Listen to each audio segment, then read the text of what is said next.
بسم اللہ الرحمن الرحیم۔ السلام علیکم اسٹوڈنٹس، آج میں آپ کو اردو کے لیکچر نمبر 35 میں جون منتھ کی ایس وی ٹی سمجھاؤں گی۔ ٹھیک ہے، اپنی جون کی جو ایس وی ٹی جو آپ کو ملی ہوئی ہے وہ پیجز اٹھائیں اور دیکھتے جائیں۔ ٹھیک ہے، آپ کو میں سمجھا رہی ہوں۔ سوال نمبر 1 اس میں ہے کہانی احسان کا بدلہ احسان آپ لوگوں نے لکھنا ہے، یہ اس کا جو ہے نتیجہ ہے، جبکہ عنوان ہے فاختہ اور چیونٹی۔ کہانی آپ لوگوں کو یاد ہوگی، گرامر کی کتابوں میں یہ موجود ہے، وہاں سے آپ لوگ لکھ سکتے ہیں، اپنے الفاظ میں اگر لکھ سکتے ہیں تو لکھ لیں۔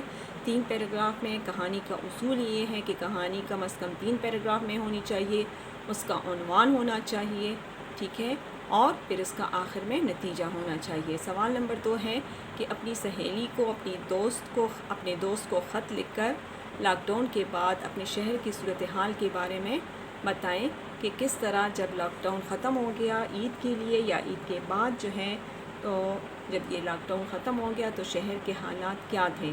یہی کہ لوگ جو ہیں وہ بغیر کسی نظم و ضبط کے گھروں سے باہر نکل آئے، خریداری میں مصروف ہو گئے، اوقات کار کا کوئی خیال نہیں رکھا گیا، احتیاطی تدابیر کا کوئی خیال نہیں رکھا گیا، ٹھیک ہے، بہت زیادہ ہر جگہ پہ ہجوم نظر آ رہا تھا، فاصلوں کا، احتیاطی تدابیر کا، صفائی کا کوئی خیال نہیں رکھا گیا، جس کی وجہ سے کرونا کی جو بیماری ہے، جو وائرس ہے، وہ اور بھی تیزی کے ساتھ پھیلنے لگا اور حالات روز بروز بگڑتے چلے جا رہے ہیں۔ اس قسم کی جو باتیں ہیں آپ لوگوں نے، صورتحال ہے، آپ نے اس خط میں اپنے دوست کو بتانی ہے۔ اچھا، سوال نمبر 3 ہے، اس میں علم کی اقسام آپ لوگوں نے لکھنی ہے اور اس کے ساتھ پھر آپ نے تقریباً دو مثالیں لکھنی ہیں۔ ٹھیک ہے، آپ لوگوں کی اطلاع کے لیے عرض ہے کہ اس میں علم کی 5 اقسام ہیں: خطاب، لقب، کنیت، تخلص اور عرف۔ پہلا جو ہے خطاب، کسی علمی اور ادبی کارنامے کی وجہ سے حکومت کی طرف سے جو نام ملتا ہے تو وہ کیا کہلاتا ہے؟ وہ خطاب کہلاتا ہے۔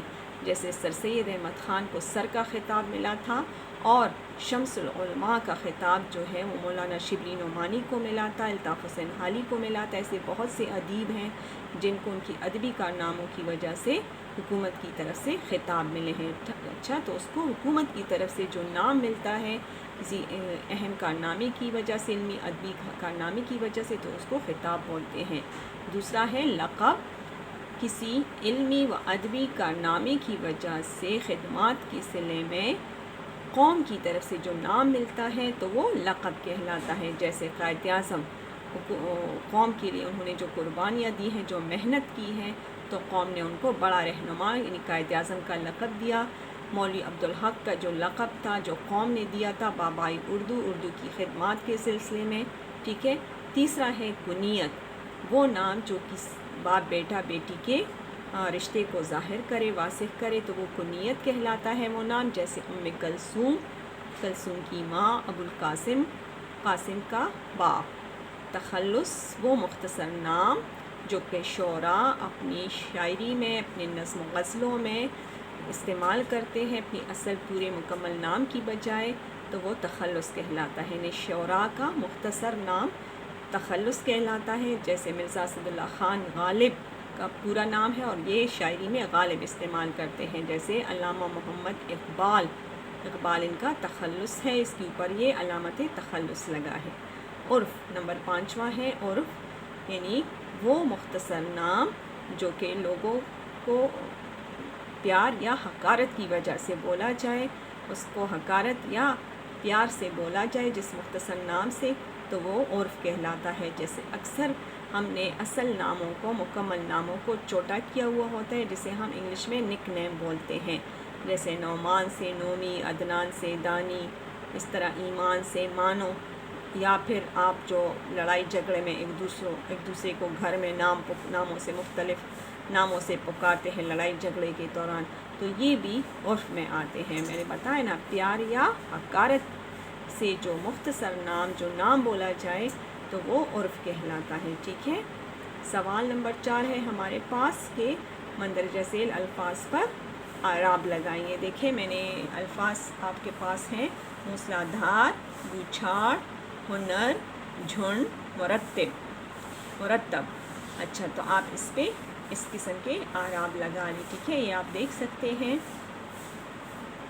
اچھا پھر نیچے سوال کی طرف آ جائیں، جملے بنانے ہیں تو اپنی درسی کتاب سے 2 اسباق پڑھ لیں اور اس میں جو مشکل الفاظ ہیں یا جو ایسے الفاظ ہیں جس پہ آپ جملے بنا سکتے ہیں تو اس پہ آپ جملے بنا لیں، ٹھیک ہے۔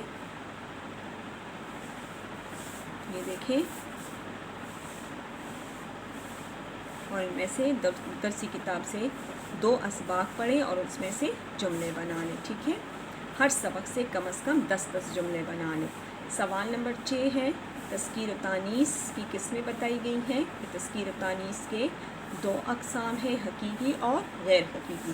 حقیقی تذکیر و تانیث وہ ہوتی ہے جو کہ جاندار چیزوں کی ہوتی ہے، جس کے جوڑے بنتے ہیں، ٹھیک ہے، جیسے مرغ، مرغی، مرغ، مرغی، ٹھیک ہے، باپ، والد، والدہ، امی، ابو، بہن، بھائی، دادا، دادی، نانا، نانی، ٹھیک ہے، یہ سارے جاندار ہیں۔ اس میں جانور بھی آتے ہیں اور اس میں انسان بھی آتے ہیں، کیونکہ جانور بھی جاندار ہوتے ہیں اور انسان بھی جاندار ہوتے ہیں اور ان کے جوڑے ہوتے ہیں۔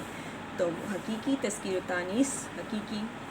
تانیث وہ ہوتی ہے جو کہ جانداروں کی ہوتی ہے، جس کے جوڑے بنتے ہیں، جبکہ غیر حقیقی تذکیر و تانیث میں بے جان چیزیں آتی ہیں، ٹھیک ہے۔